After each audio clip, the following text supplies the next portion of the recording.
How many of you have virus protection on your computers? All right, now let me ask you this question. If you only had a firewall on your computer, what would happen when you got an email with an attachment? You would open up that attachment, and a virus would be in there, and the next thing you know, your computer would be fried, right?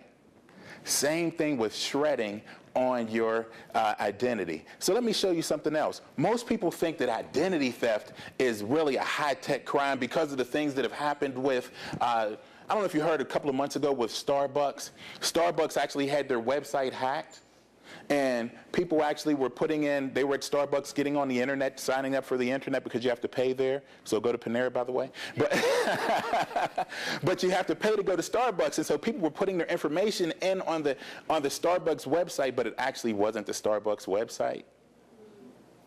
So that's the identity theft that most people are afraid of. But I'm going to tell you that up to 70% of identity theft is really and truly a low-tech crime. And most of it are inside jobs. And let me tell you how this works. I don't know if you guys can really see that picture up there, but if you can't, that picture up there is something that we've all seen, that we all been to the doctor's office.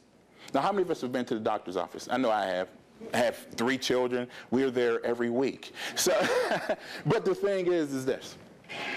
Those are what's called medical records. And in those medical records, what do you have in medical records? Your name, your social security number, your date of birth, your home address, all those things, right? Now, when your identity gets stolen from that, guess what? I know you shred everything. I know you haven't purchased anything on the internet, but baby, I got your numbers. You know, so definitely, look at this right here. And I don't know if you guys know what this is. Actually, this is a real life version of it. It's called a jump drive or a flash drive. Have you ever seen one of these? Okay, great. Now, this was actually the culprit for one of the largest identity thefts in the history of the world. I'll tell you about that a little later. But have someone come along and plug that into a computer, and they can drag and drop as many files as they want on that. But I know you don't buy anything on the internet. And I know you shred everything, Eleanor. I saw you. But baby, I got your number. Let me tell you something else. What about this right here? An iPod. How many people have ever seen an iPod? I know we've all seen iPods, right? Now, we're on a community college campus, but typically at a 4-year campus. Who do they have working at the financial aid office? They have students, right? So what if someone comes along and says, hey, listen, I'll give you $1,000 if you take this iPod, plug it into the computer on campus, pretend like you're charging it up, drag and drop 1,000 names or numbers on there, and I'll give you $1,000 as soon as you give that back to me. How many college kids do you think would do that? A whole lot, right? So, but I know all you people that have been to college, you don't buy anything on the internet. I know that. You don't shred anything. I mean, you shred everything. Hey, they got your numbers. But this right here is the most common. I don't know if you're familiar with the young lady right there, the sassy waitress or the sassy waiter.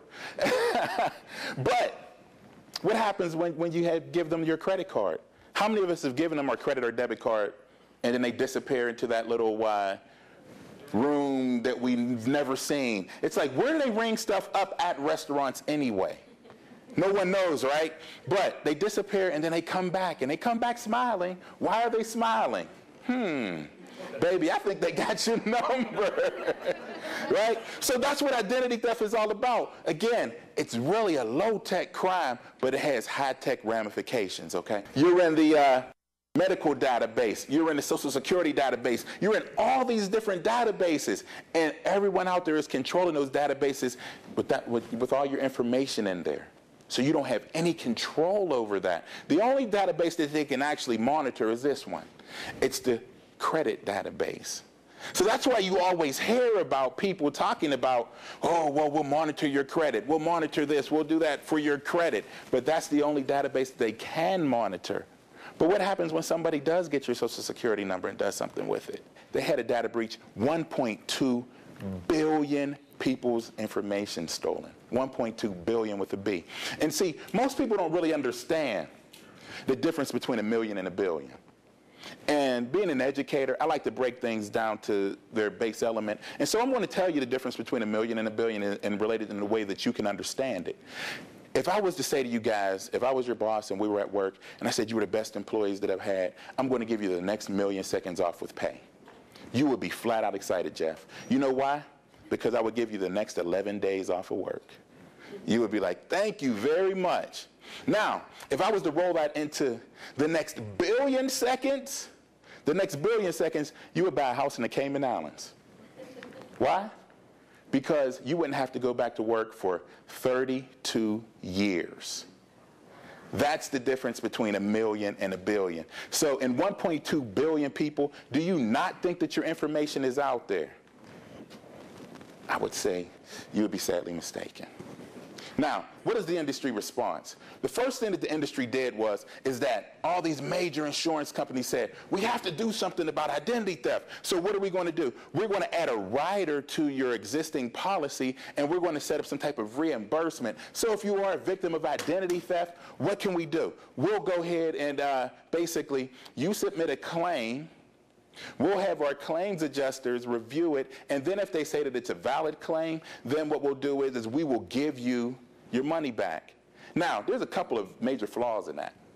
The first thing is, what if they take all your money? How are you going to pay to get your identity restored if all of your money is gone? Second of all, you have to go through a claims department. And what are the claims department, the claims adjuster's jobs in actuality? To pretty much save the insurance company a lot of money. Monitoring services are like this. Say you have a burglar alarm on your home, okay? And the alarm goes off. It rings to the police department. The police department calls you at work. And when they call you at work, they say, hey, Mr. Herring? I'm saying, yes. They're saying, hey, there's a burglar in your house. And I'm like, really? Well, what's going on? Well, we're monitoring the situation, sir. I'm like, okay, well, tell me what's going on. And they say, well, we can see him right now. Well, what? He's in the living room with the big screen on his way out the door, right? And I'm like, hey, go do something, do something. And they say, we don't do that. We only monitor. Well, I'll tell you what we'll do is we'll send you a kit, and we'll send you this kit, and in this kit, we'll send you a billy club, a badge, some mace, and some handcuffs, and you're going to handle it yourself. See, that's what a monitoring service does. People, you really don't understand.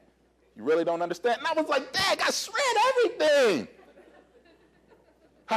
Medical identity theft is known as the identity theft that'll kill you. Why is that? Thieves get your information. Like, for example, me.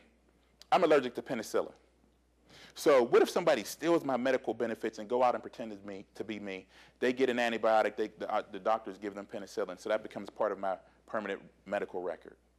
I come to the hospital incapacitated, and they say, well, he needs some antibiotics. Give him penicillin, and it kills me.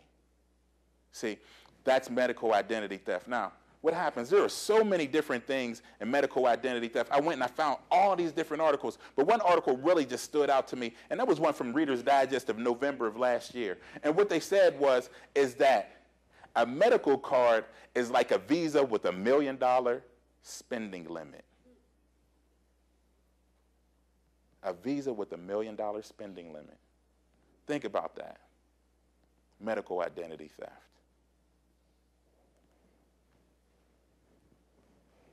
This is a story that's really ridiculous. Young man keeps getting these bills in the mail saying that he had a work-related injury and they prescribed him large doses of the almost banned substance, OxyContin. This gentleman gets the bills in the mail, and he's looking, and it's in his name of his 3-week-old baby. His 3-week-old child is getting these bills. 3 weeks old, and he had his identity stolen. And guess what, guys? He shreds everything, even his Pampers. Never purchased anything on the internet. But baby, they got that baby and your baby's numbers. Thank you very much. My name is Chuck Aaron.